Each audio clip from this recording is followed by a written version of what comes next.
Olá, boa tarde. Hoje nós estamos aqui no Logotonia, canal da Universidade Federal do Sul da Bahia, para discutir alguns autores e discutir a ideia de natureza a partir de Thomas Hobbes e de Rousseau. Para isso, estamos eu, professora Janaína Zito Lozada, professora Francis Meire Alves da Silva, Fran, e professor Guilherme Fóscolo. Para iniciar os trabalhos nessa tarde, nós vamos trabalhar com uma citação do Norberto Bobbio sobre o contratualismo. No dicionário político do Bobbio, ele diz assim: o contratualismo compreende todas as teorias políticas que veem a origem da sociedade e o fundamento do poder político num contrato, né? Isto é, num acordo tácito ou expresso entre a maioria dos indivíduos, acordo que assinalaria o fim do Estado natural e o início do Estado social e político. Ele está tentando mostrar aí para a gente o que há de comum entre os contratualistas, porque a gente pode pensar no Hobbes, né, que seria um dos primeiros contratualistas lá do século XVII, apesar de a gente poder retornar ainda mais para a antiguidade. Você tem lá na República alguma coisa que o pessoal já fisga para falar que tem um contrato, essa ideia de um acordo, né?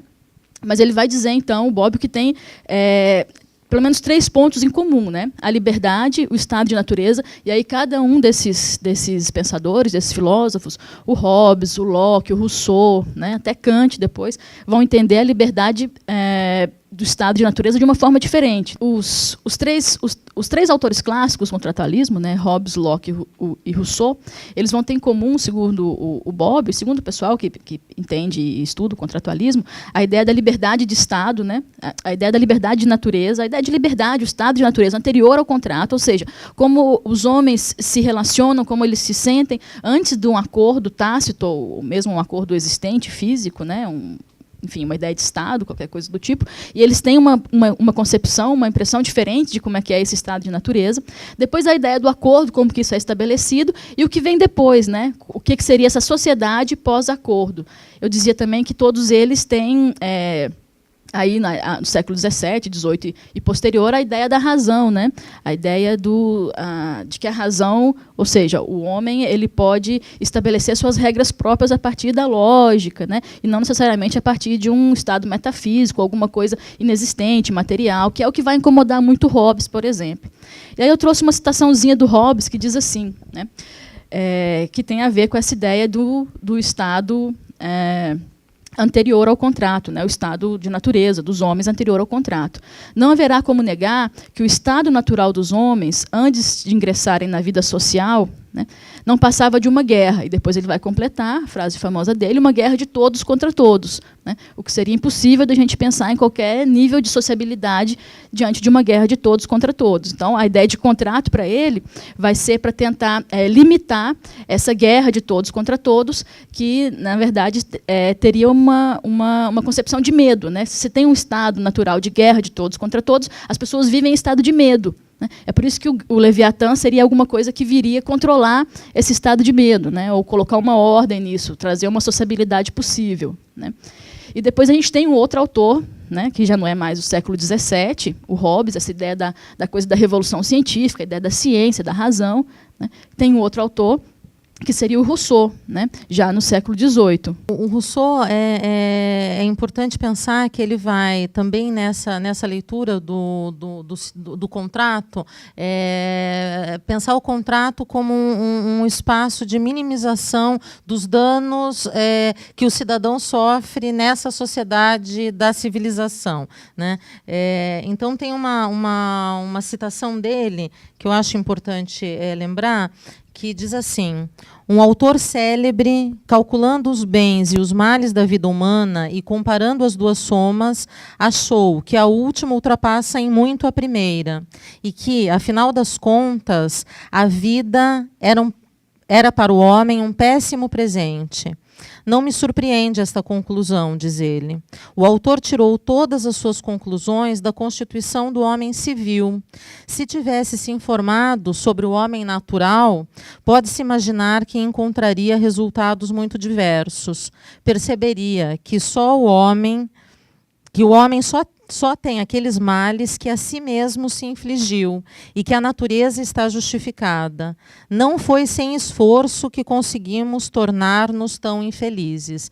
Então, para o Rousseau, há uma percepção de natureza romântica, né? Ainda que no século XVIII, mas já uma percepção de natureza influenciada por essa leitura dos viajantes que vêm para as Américas e encontram isso que ele vai identificar como um bom selvagem, né? O homem em natureza é um homem puro que vive para os seus próprios instintos. Ele não se preocupa, ele não pensa na construção da felicidade, ele a vive, né? O homem em sociedade, e daí no discurso sobre a desigualdade, há um longo processo de transição entre o homem de natureza e o homem civil, o homem de sociedade, né?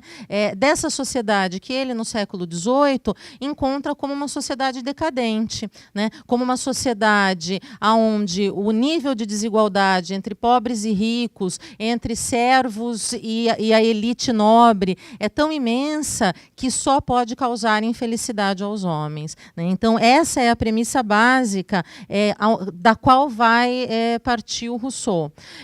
Muito dessa leitura, e daí tem um trabalho do Jan Starobinski que vai dizer isso, muito dessa leitura que ele faz na sua obra se dá em função da sua experiência cotidiana, né? Ele é quase como um desterrado, ele é um cidadão de Genebra, mas Genebra não o reconhece. No discurso da desigualdade, ele faz um longo elogio a Genebra, mas é uma cidade que na qual ele não se reconhece. Por outro lado, ele também não se sente cidadão de outras localidades, ainda que viva muitos anos em Paris.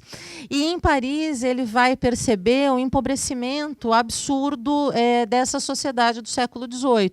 Então, ele vai ver com seus próprios olhos a extensa fome, ele vai ver a tragédia do camponês e do pobre urbano, e isso vai motivá-lo a olhar para essa sociedade como uma sociedade decadente e, portanto, buscar outras sociedades aonde esse homem seja feliz, onde esse homem possa buscar a felicidade, né? E essa sociedade ele vai encontrar a partir das leituras dos tratados dos viajantes, no homem primitivo, no homem que está distante dele, que ele não conhece, ele não tem acesso real a esse homem, mas através de uma história e de uma memória de um outro autor, ele entra, ou de outros autores, ele entra em contato com esse homem que vai ser para ele o homem ideal.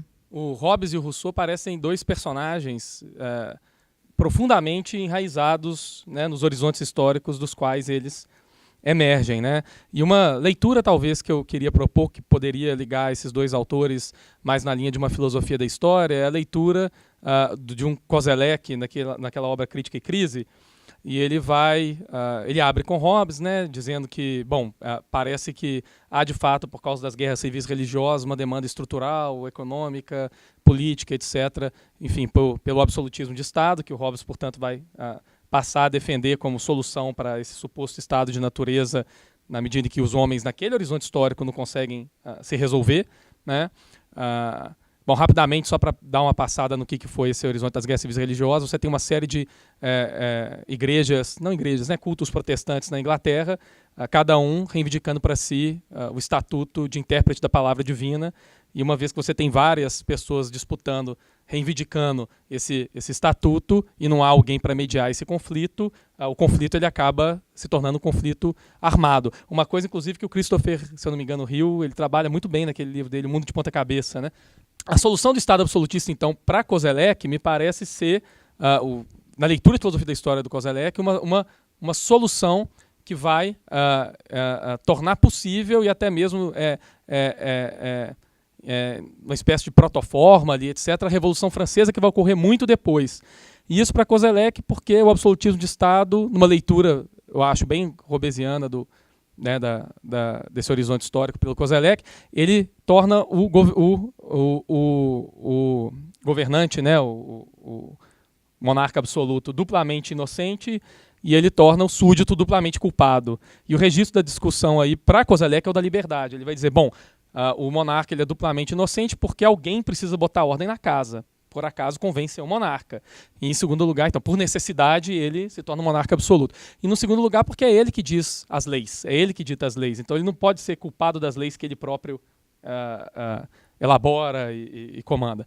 Pro lado do súdito, por exemplo, esse problema se torna duplamente agravado, e daí porque duplamente culpado, porque, por um lado, ele é culpado no foro público se ele age contra as leis elaboradas pelo monarca, pelo governante. Por outro, se ele age em conformidade com as leis, mas em contrariedade ao seu foro privado, à sua consciência, ele é culpado na própria consciência. Ele age contra aquilo que ele acredita. Para o Koselleck, é criado aí, portanto, o foro do espaço privado. A liberdade é confinada no espaço privado.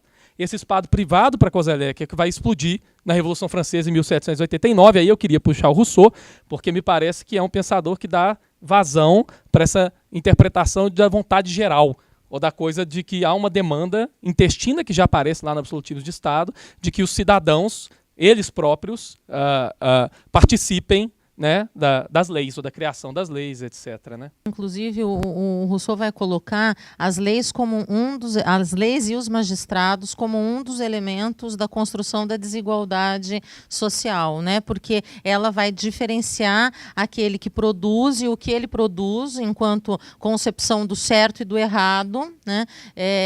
Em relação aos cidadãos, né? Então, é importante pensar que, por exemplo, para ele, isso é um dos motivadores da corrupção, né? As leis aqui, elas só podem e elas só são úteis e necessárias e boas quando elas envolvem todos os cidadãos no seu processo, né? Então, a ideia de que o Rousseau ele vai ser um grande contra, né, a vontade geral colocada no seu período, né, em defesa daquilo que talvez ainda não exista, ou em defesa daquilo que aquela sociedade não veicula, né? É claro que aqui a gente não pode falar, e seria absolutamente anacrônico, trabalhar em termos como democracia ou uma igualdade num nível que talvez a sociedade do absolutismo não incorporaria. Mas, de alguma forma, essa construção de que a vontade geral é a conservação dos homens, é o direito que eles têm e o dever que eles têm para conservar a si mesmos, para conservar a sua vida e as suas relações. Os homens, eles podem, eles têm direito de conservar a sua própria vida e, por outro lado, uma das questões que está ligada à ideia de uma coletividade é a ideia de piedade para o Rousseau. A ideia de piedade aqui é o que faz o homem reconhecer no outro o seu igual, o seu eu, algo que é próprio dessa natureza, que é um tanto selvagem, ou que é pré-civilizadora, né? Então, isso é uma das questões importantes aí para o Rousseau. Mais uma vez, essa perspectiva da elite nobre e de uma população pauperizada, ela está presente, né? Ela está presente não só na produção intelectual dele, como também vai estar presente numa produção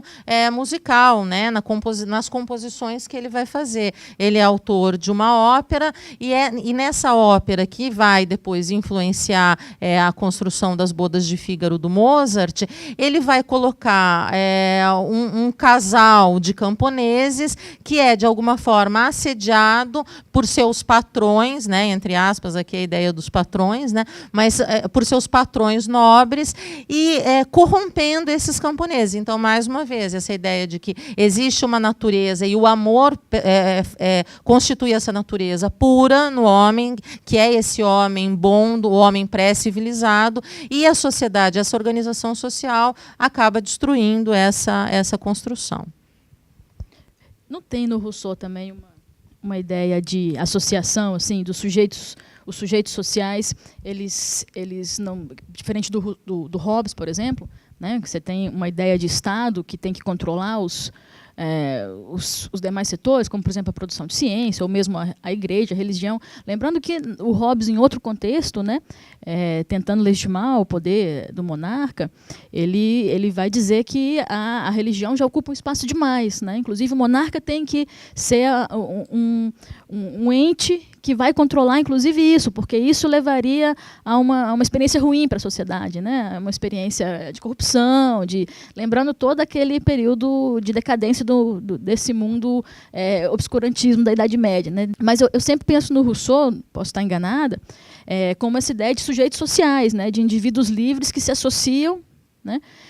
Para tentar alguma coisa que seja que traga alguma potencialidade, né? Diferente do Hobbes, né? Que você já tem mais a ideia de limitação ou de controle, que para ele, veja, não era necessariamente ruim, né? Era bom e talvez a única saída, porque, afinal de contas, para ele, o estágio anterior ao contrato é um estágio péssimo, em que os homens vivem em estado de medo e de guerra perpétua, né? Então, isso seria a barbárie. Inclusive, o Rousseau ele reconhece a importância, a necessidade do monarca, né? Desde que esse monarca seja representante dessa vontade coletiva, dessa vontade geral, né? Então, o monarca ele é aquele que pode dar corpo a esse Estado, mas ele só pode dar corpo a esse Estado quando ele é corpo dessa vontade geral desses cidadãos, né? Levando em consideração a metáfora, é como se o Estado existisse no indivíduo. Né? É como se o Estado fosse uma representação de indivíduos e o Estado existisse no indivíduo, né? É uma associação, como se o Estado fosse pequena associação de indivíduozinhos, né? Depois ele vai se incomodar, claro, com essa ideia de uma maioria e tal. Que eu acho que o Guilherme talvez tenha mais conhecimento sobre isso, que é onde o Hegel vai criticar os contratualistas, né? A ideia do individual e do geral, né? A vontade individual e a vontade geral. Essa ideia que perpassa os contratualistas todos, porque, por exemplo, mesmo no Hobbes, você tem um ser, um sujeito, e ele vive em estado de medo, em um estado impossível, ele precisa de um monarca ou de um Estado, uma ideia de Estado, né, com letra maiúscula, para tentar controlar ou reger sua vida. Já no Rousseau é diferente, né? Você tem ali indivíduos que se associam pela ideia de um Estado que vai potencializar e por aí vai. Mas eles têm, todos os contratualistas, essa ideia, essa relação, né?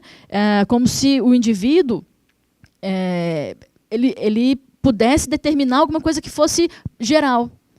Né? O acordo, o contrato faz exatamente isso, né? Porque a gente vive numa sociedade de contratos ainda, né? A gente vive numa sociedade, em alguma medida, contratualista. A gente tem regras, padrões, para tentar fazer com que a gente não viva numa guerra, independente do nosso estado anterior, se vivemos em guerra, se não vivemos em guerra, pensando aí no Rousseau, que tem a ver com o romantismo, né? Se a gente está numa natureza bela e num estado pleno, né? Mas a gente estabelece contratos, né? A gente vive numa sociedade de regras, né?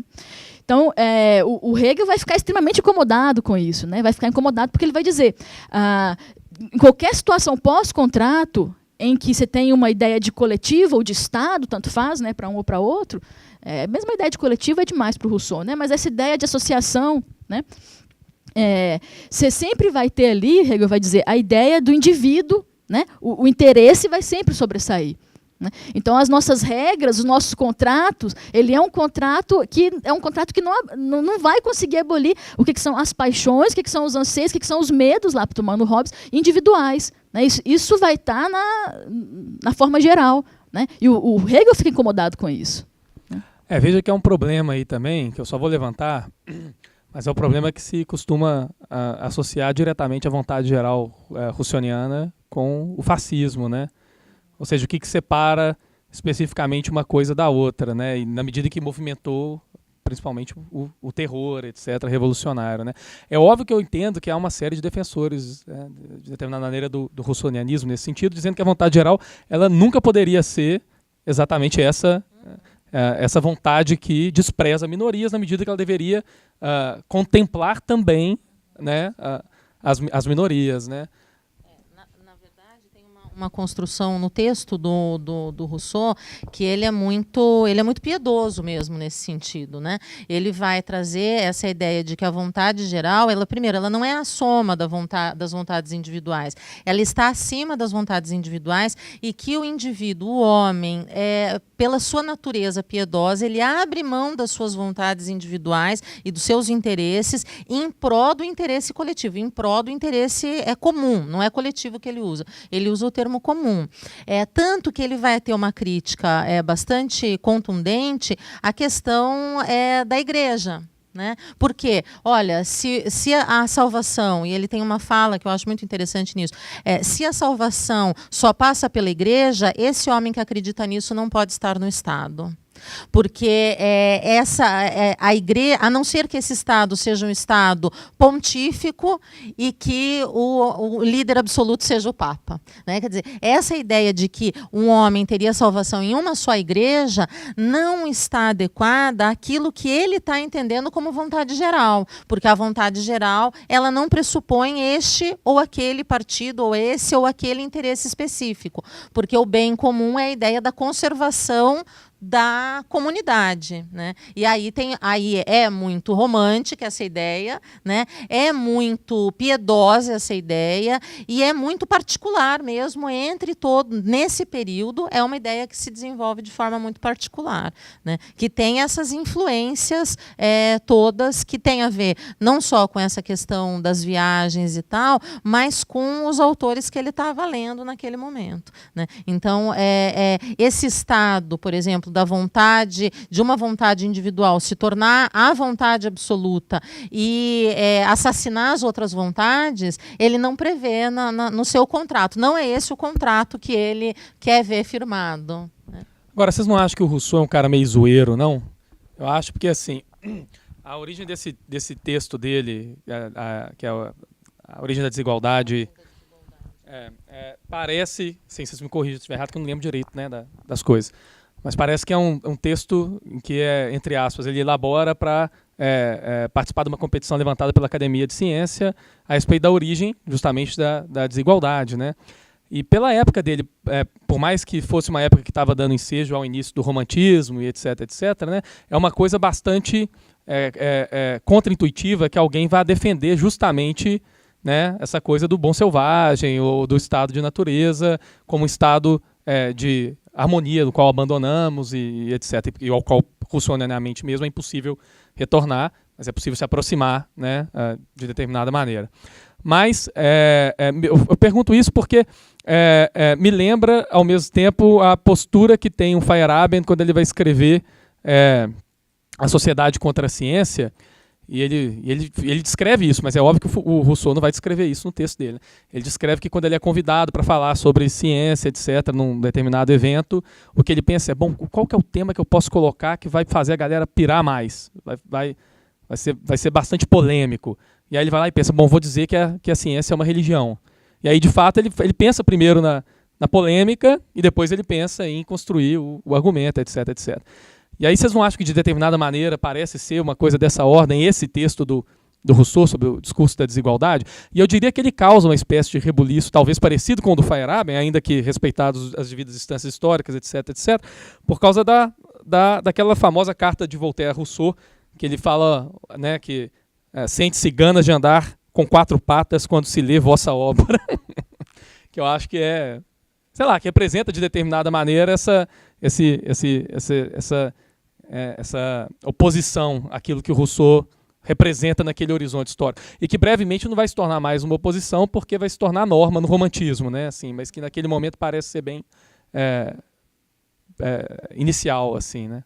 Tem uma coisa interessante, esse texto segue essa lógica dos concursos acadêmicos do século XVIII, né? A Academia de Dijon abre um concurso com esse tema, ele leva 1 ano para escrever esse discurso, ele se afasta, ele vai escrever isso nas florestas, né? Próximas florestas, no campo, e o Starobinski vai dizer que ele erra totalmente, né? Porque se ele queria agradar Genebra, ele erra, se ele queria agradar a Academia de Dijon, ele erra, inclusive porque ele perde o concurso, né? Quem ganha um concurso é um padre, e que a obra desse padre nem é conhecida, ninguém nem sabe quem ele foi.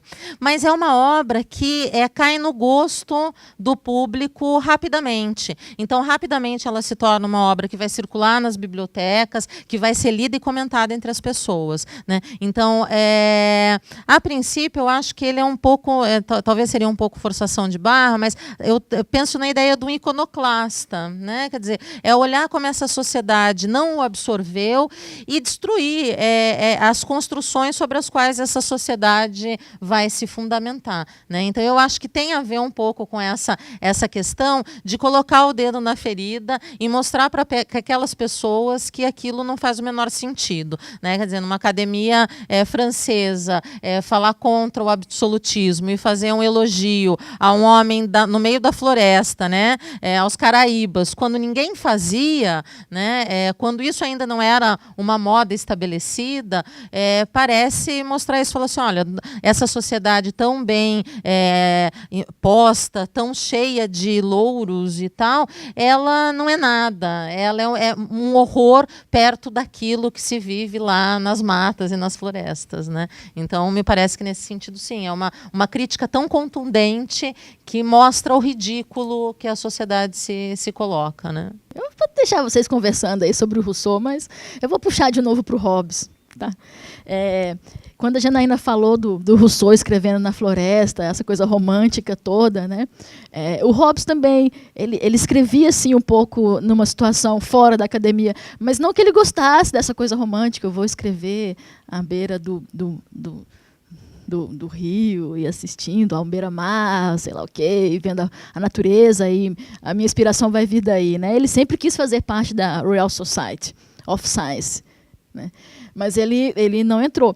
Em grande parte, talvez, porque ele já tivesse tido bastante brigas, divergências com alguns dos membros da Royal Society, embora ele fosse amigo de alguns outros, como, por exemplo, o William Harvey, o cara que vai reformular a coisa da circulação e tudo.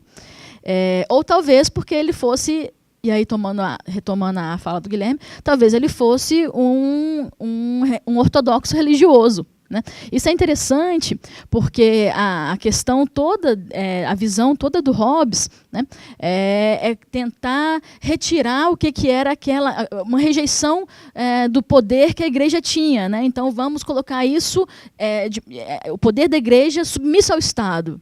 Né?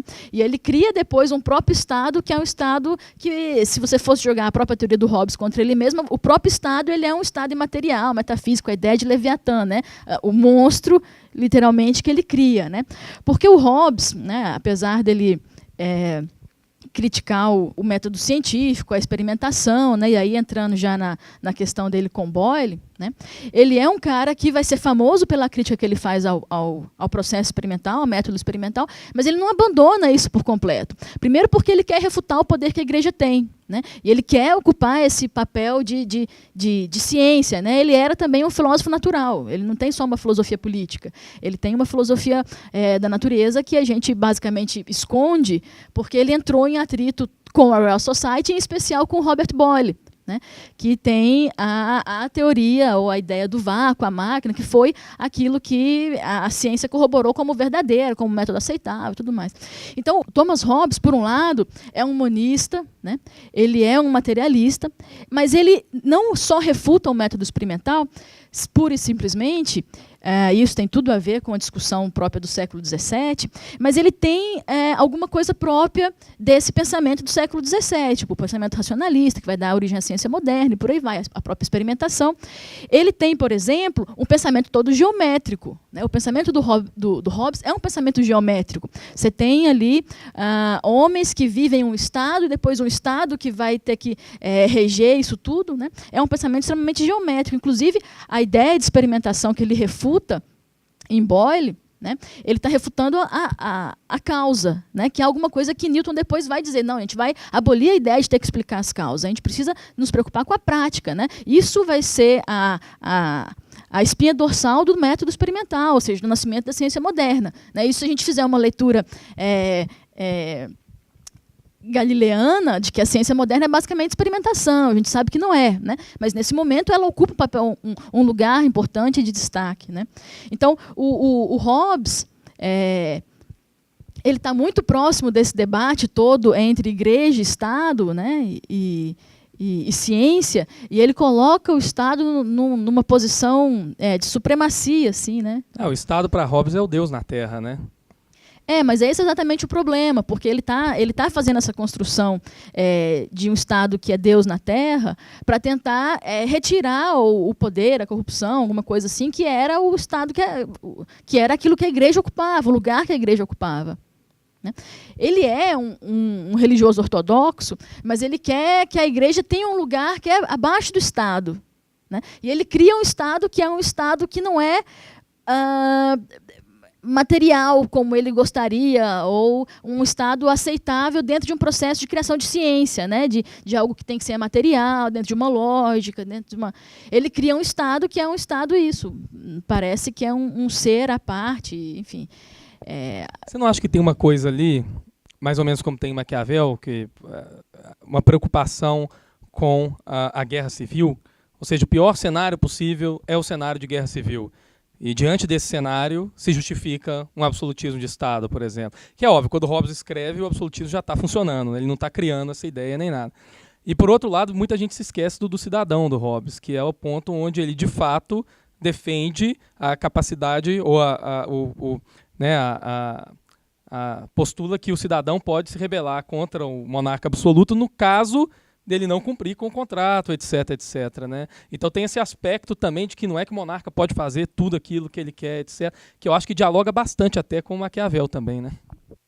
Com a construção do ponto de vista temporal, né? Quer dizer, com as revoltas e as revoluções que acontecem na Inglaterra e com a necessidade de você mudar a estrutura de governo mesmo, criando um outro poder que não o poder do príncipe, que não o poder da realeza, né? Então tem a ver também com essa questão de outros atores que não estavam colocados na organização do poder passarem a contribuir a limitarem o poder do monarca de alguma forma, né? Não tem a ver com essa coisa da Revolução Gloriosa e tudo mais, né? Agora eu queria colocar só uma pergunta assim também, né, em relação aos autores, porque me parece, eu posso estar errado na viagem da maionese, mas que esse conceito, eu até tinha falado isso no primeiro encontro de Maquiavel, que esses conceitos, o conceito de natureza, ele parece participar muito de uma construção moderna, que, enfim, né, tem seu início, né, pelo século XV, XIV, etc., mas que vai desaguar, né, num conceito de natureza romântico lá após Rousseau. Né? E aí me parece que esse tipo de construção ela acaba abrindo espaço para uma espécie de conceito vazio, ou seja, cabe-se quase tudo dentro do conceito de natureza ao sabor daquilo que você quer justificar. No caso de Hobbes, cabe-se uma natureza, aspecto intempestivo, de guerra, etc, etc. Por aí vai, se justifica o absolutismo de Estado. No caso de Rousseau, essa unidade perdida, que não é nenhuma coisa moderna, é uma coisa que está lá nos gregos, etc. Uma unidade originária que você perdeu, que houve uma separação entre o ser humano e o todo que ele deveria compor, etc. E que, enfim, ficou para trás, né? E que de determinada maneira deveria se consolidar no padrão que a gente deve resgatar. Agora, no Rousseau, no Hobbes, muito pouco se discute de que você está lidando o tempo inteiro com imagens, e não com a coisa mesma. Então, no caso do Hobbes, você está lidando com um horizonte histórico que justifica determinado tipo de política. No caso de Rousseau, uma imagem que você quer resgatar, uma imagem de natureza bucólica, etc., que vai acabar compondo a imagem de natureza romântica. Né? E, de determinada maneira, isso se estende para o século XX de maneira quase inquestionada. Um cara como Timothy Morton, por exemplo, que é um cara da teoria da literatura e da filosofia, etc., é um cara que vai chamar a atenção para isso. Fala, porra, como que a gente, até mesmo nos livros de ciência cotidiana, etc., faz uso desse termo de uma maneira muito pouco crítica, né? Como que a gente associa esse termo, essas imagens que são construídas em vasta extensão por uma filosofia ainda naturalista, etc., e muito maior ainda pelo romantismo, né? Pela literatura romântica e etc. E a gente esquece, né, de que tentar retornar a essa natureza perdida, ou olhar para essa natureza, etc., justifica uma série de coisas. Pode justificar desde, não sei, né, o patriarcado machista, etc., até também uma visão de que o ser humano destrói a natureza e não é a natureza e, portanto, deve ser eliminado, etc., até trocentas outras coisas. Né? A gente vai preenchendo esse conteúdo, mas, de maneira geral, a gente nunca está olhando para o mundo mesmo, assim, para as coisas mesmo do mundo. Está olhando para uma imagem construída, etc., e tentando habitar essa imagem, ou retornar essa imagem. muito curiosa é que a natureza é sempre o outro lugar, é o outro espaço, é o que está distante, e que mesmo que essa natureza não esteja nesse passado imemorial, ela é o espaço que eu não tenho acesso. Quer dizer, nem o Rousseau tinha acesso, nem os modernos vão ter acesso, porque ela vai estar lá no outro continente, perdida. Ela não é uma natureza que está aqui ao lado da civilização, ela está distante. E aí se cria essa oposição entre civilização de um lado, natureza do outro, homem civilizado, homem selvagem, e que até hoje, quando a gente discute ideia de natureza, ainda é um gargalo. Quer dizer, ainda nós não nos encontramos, mesmo quando discutimos animais, não nos encontramos no interior do reino animal. Então sempre nos diferenciamos, ou pela memória, ou pela razão, ou pela história, qualquer coisa que diga eu não sou animal, eu sou o ser humano e, portanto, eu me torno afastado e o animal me nega, né? Então, é essa construção de que a natureza continua sendo uma negação aí da nossa civilização. Então, se isso é criado lá e vem se arrastando e vem se requintando nesse tempo todo, não somos nós que estamos resolvendo isso, né? Porque também nós não temos interesse público, coletivo, em nos tornarmos mais naturais ou mais selvagens, ou abrir mão daquilo que nos caracteriza na nossa distinção enquanto espécie, né? Somos especistas nesse sentido. Eu acho que o último corte que a gente faz, pensando aí nesses cortes, né, que é o corte da ciência lá no século XVII, daí esses caras todos, você vai fazer uma divisão de novo entre o que é a natureza e o que é o conhecimento, né? Então, tanto é que o conhecimento tem um sujeito e um objeto, né? A natureza vai ser objeto. E a gente não ser humano, e é interessante a palavra, ser humano, você não é humano, você precisa ser humano, né? Quando a gente pensa assim, o mundo animal, não, porque os animais, não, a gente precisa cuidar dos animais, né? A gente não está se colocando aí, a gente está fazendo esse corte. Aí é um problema para ser resolvido. A pós-modernidade, inclusive, vai tentar fazer toda uma releitura disso, esse conceito que vai do inferno ao céu, a pós-modernidade, né? Você vai pensar não só na ideia do pós-humano, mas você vai pensar na memória que tem nos objetos, que enfim, né, beleza e tal. Mas eu acho que é uma questão que não resolve, que perpassa aí esses contratualistas, né? Porque você vai ter uma divisão entre homem ou entre homens, né, seres humanos, e a natureza, ou o estado que os homens estão ali na natureza antes de ter uma relação social, né, uma sociabilidade. Lembrando que o Locke, que é o que a gente não acabou não contemplando, né, muito, que é o empirista, né? E também é outro que é conhecido mais pela filosofia natural, pela questão do empirismo, do que por uma filosofia política. Ele é diferente dos demais que a gente discutiu, diferente do Hobbes, diferente do Rousseau. Ele tem uma ideia de que existe uma sociabilidade própria da natureza humana. Então, a ideia pré-contrato para o Locke prevê alguma possibilidade de sociabilidade, como se nosso instinto fosse o instinto da sociabilidade, né? Isso é o que vai possibilitar ele pensar em empirismo. Ele está justificando empiricamente, inclusive, a relação como que os homens se relacionam, né? Como ele explica empiricamente a possibilidade de relação entre homens, né? Por que os homens se relacionam? Por que existe uma sociedade, um Estado, coisa do tipo? Porque anterior à ideia de um contrato, à necessidade de um contrato, você tem em Locke alguma coisa ali no instinto que levaria o homem naturalmente ao estado social. Que ele não sabe ainda que existe um trem chamado sistema límbico no cérebro, que existe em outros animais também, sociais, né? A gente leva a ideia do Mowgli lá, do menino lobo, né? E aí, o que você faz com isso, né?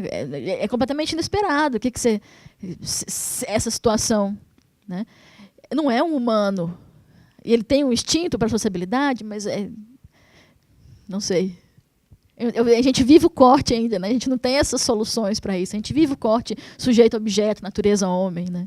Parece, inclusive, que essa discussão entre se somos ou não somos modernos não é uma discussão que diz respeito nem ao século XVIII, nem aos nossos tempos, nem nada. Se a gente for pegar autores como o Hans Jauss, ele tem um artigo, eu até esqueci qual que é agora, que ele coloca essa questão de que o que nós fazemos na era moderna e na pós-modernidade é o mesmo que os gregos já faziam, no sentido da separação entre homem e natureza, e tentar ou sujeito-objeto, e tentar resgatar determinado tipo de passado perdido, coisa que tal.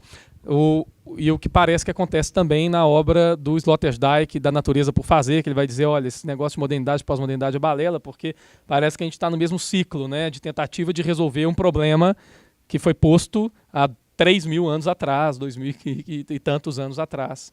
Lembra que a gente complexificou tanto os objetos quanto a natureza, né? Estamos aqui nós fazendo um debate super espontâneo, né, com microfones e uma câmera e captando som, né? Então há toda uma complexidade de objetos, daquilo que a gente que separa da gente, né? Mas que a gente se coloca também à disposição disso, né? A gente se altera também para esses dispositivos, assim como esses dispositivos nos alteram, né? A gente complexificou, né, tanto a natureza, a gente estragou, diga-se de passagem, quanto os objetos, né? A gente criou objetos, a ideia de tecnologia mesmo, a gente criou objetos. Daí a ideia de inteligência artificial, né? Que é outra questão que a gente não sabe como lidar, né? E aparece sempre nos filmes, né? Exterminador do Futuro e o próprio filme Inteligência Artificial, né? A gente não sabe, existe inclusive uma incógnita sobre o que seria esse conceito de inteligência artificial, né? A gente não sabe como lidar com isso, porque ele ultrapassa o nosso corte, que é o corte de sociedade que a gente estabeleceu, né? Nós somos humanos e, então, entre a morte de um cachorro e a morte de um ser humano, você tem que, obviamente, eticamente, porque nós somos uma sociedade moral, escolher pela morte do cachorro, por isso que a gente faz experimentos com animais. Para piorar, né, o mais. Formatar um computador e a morte de um cachorro, a gente escolhe formatar o computador, né? Formatar um computador. Há todo uma hierarquia também moral que a gente estabelece a partir do corte sujeito-objeto, né? Eu não tenho nenhuma pretensão de tentar responder isso, porque a gente não tem solução para isso, não. Bom, para finalizar esse nosso momento do canal Logotonia, eu vou fazer uma leitura para fazer justiça ao John Locke, que foi citado aqui, mas não foi citado devidamente. Ele tem uma citação que me parece que pode fechar muito bem esse nosso episódio e apontar para outras reflexões, né? E ele diz assim: a liberdade natural do homem consiste em estar livre de qualquer poder superior na Terra, tendo somente a lei da natureza como regra. Assim nós encerramos mais uma edição do nosso canal Logotonia e nos vemos nos próximos episódios.